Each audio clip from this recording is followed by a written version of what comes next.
Minsan na bay. Murag artista man. Mabitan na nilayas bata mo na. Okay. Nilahi na itsura no.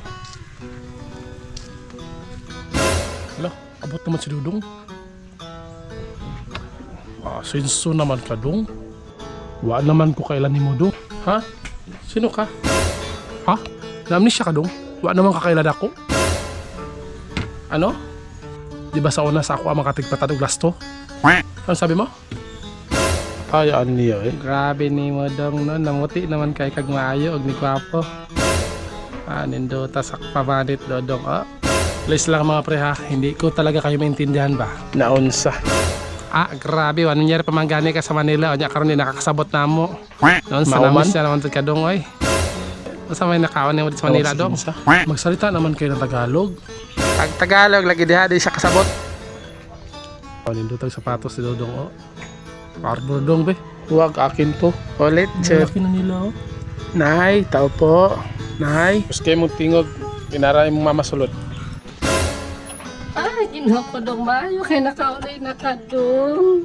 Ngano wala man taon kay padala-padala para pa dong. Sorry talaga ma kasi nakapangasawa na kasi ako sa Manila ma. Unsa? Kaya hindi pa ako nakapagpadala talaga kasi na talaga yung mga pag-antos ko sa Manila ma ba. As in grabe lahat pala doon bitibili. Lahat ng bilihin sobrang mahal ma. Kaya nga umuwi ako ng probinsya ma ba. Abi gibayan ako noong sa nakasama nila dong. Dito na lang kami manginabuhi. Sige dong, ang importante buhi ka. Ready na sunod sa balay. Ano ta? Mga uta. Timing do kay na mga kabuti dong nagduag di karon do. Saan nga pala si Papa ma? Ay mo papa lagi dito. Nanabong ka. Hanggang ngayon hindi pa rin pala umundang si Papa.